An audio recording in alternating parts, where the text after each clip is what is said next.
मूर्खता का रहस्य। ये कवर चित्र है दोस्तों, शुरू करते हैं। मयंकपुर का राजा मयंक से रतनपुर आए अवधपुरी के राजा में चंड को अपने मंत्रिमंडल का परिचय करवा रहा था। ये रतनपुर के प्रधानमंत्री चालुक्य है राजा चंड। ये हमारे सेनापति जबकि सिंह है।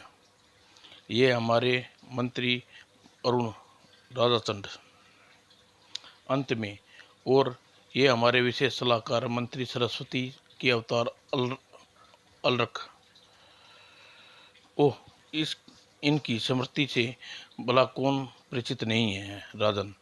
इनके बारे में ये प्रसिद्ध है कि अपनी बुद्धि के सारे ये असंभव को भी संभव कर दिखाते हैं।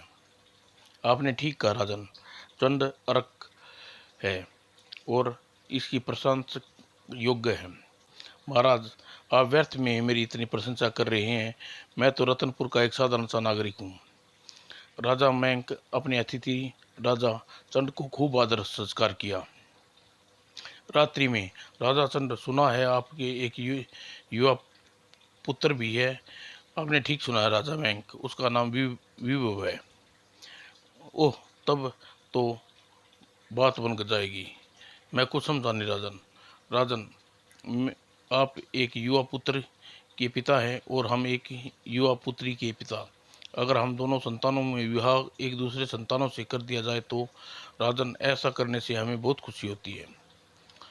तो क्या इसमें क्या अड़चन है राजन? हमारा पुत्र विवाह आपकी पुत्री के योग्य नहीं है। यह क्या आप क्या कह रहे हैं चंड? मैं सही कह रहा हूँ राजन, सच है। हमारे इकलौते पुत्र विवाह में योग्यता का अभाव है। ओह, यह कैसे हुआ राजन? राजन, युवराज विभव जब 15 वर्ष के थे तब वह बहुत चुस्त बुद्धिमान तथा उसके बाद न जाने कि उसके मस्तिष्क में जड़ता से आती चली गई। ऐसा लगता है जैसे उसके मस्तिष्क का विकार होना रुक गया है और व्यवहार बच्चों जैसा है, नादानी झलकती है। ओह, यह तो बड़ी विचित्र बात बताई आपने राजा चंड। राजन, जब भी मैं जीवित हूँ तब तक अवधपुर का राजपाट संभाले हुए हूँ। मेरे बाद अवध का क्या होगा, यह सोच सोचकर मेरा दिल कांप उठता है। मेरे बाद भी वो कैसे राजपाट संभाल पाएगा।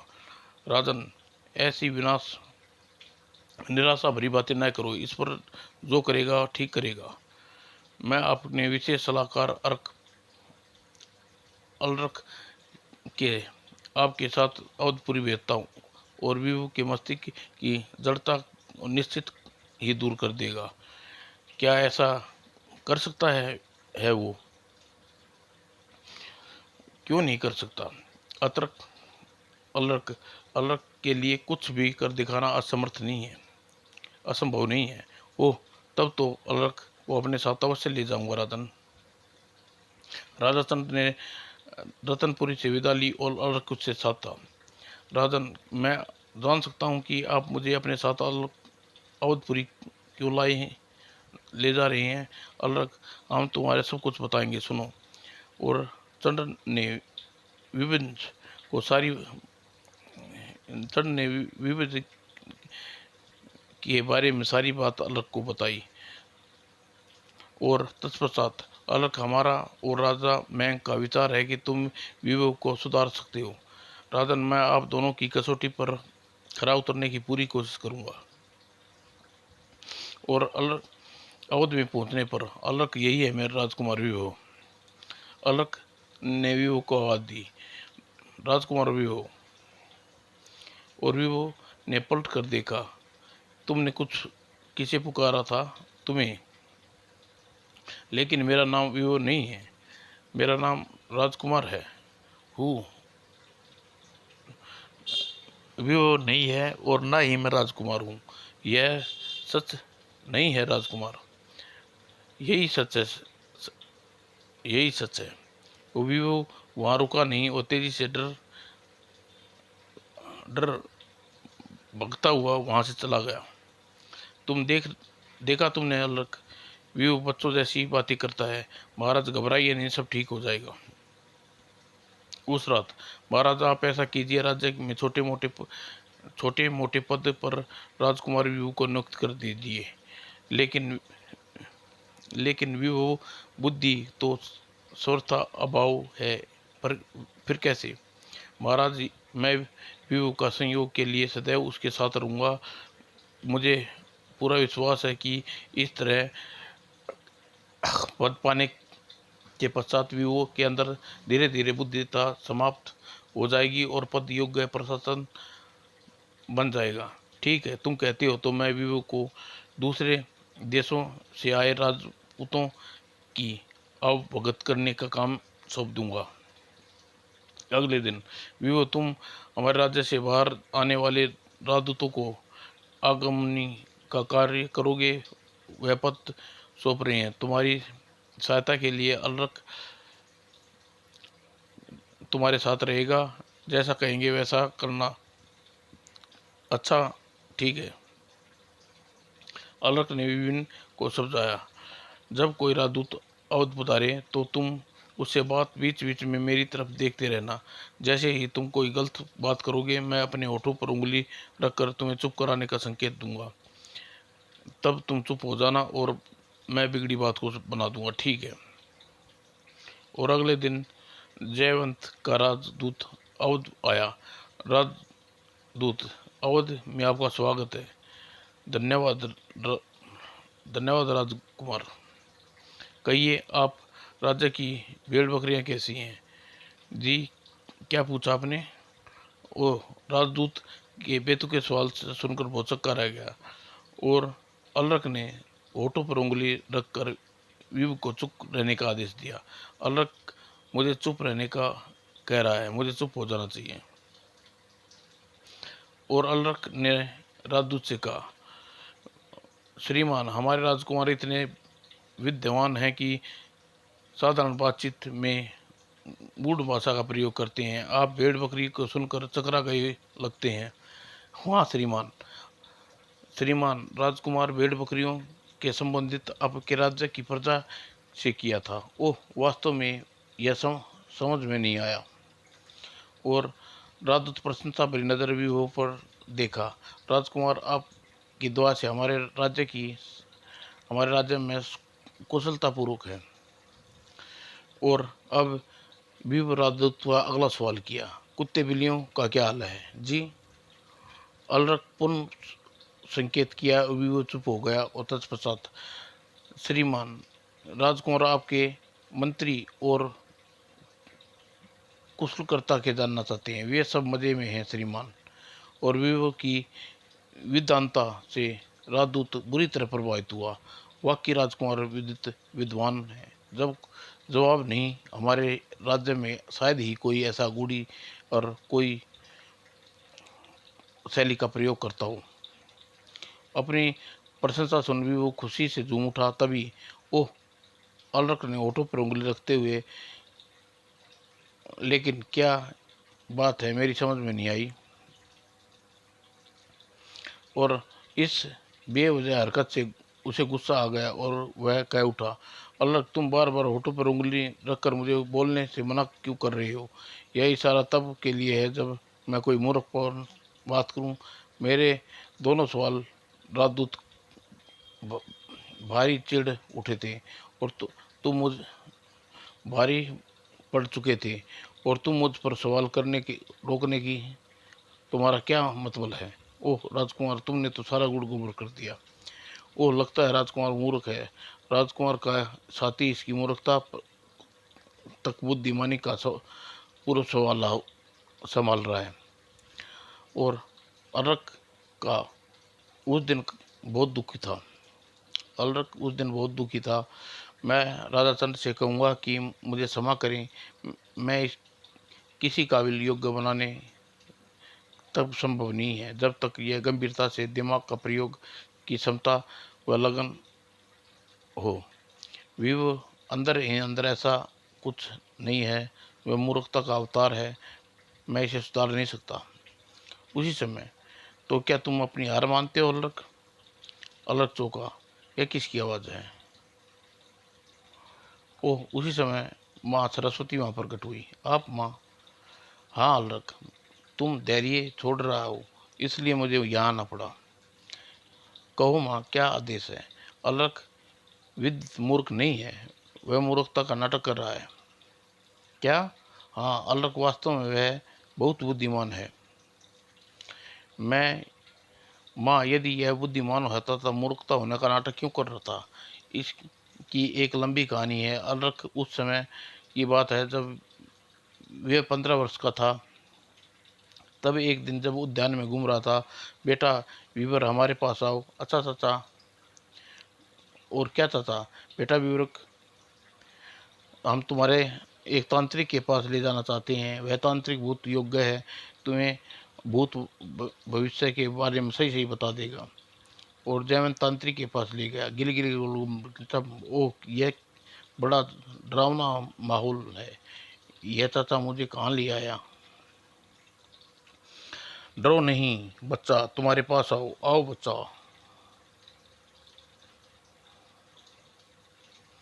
और विश्व सहमता हुआ उसके पास गया।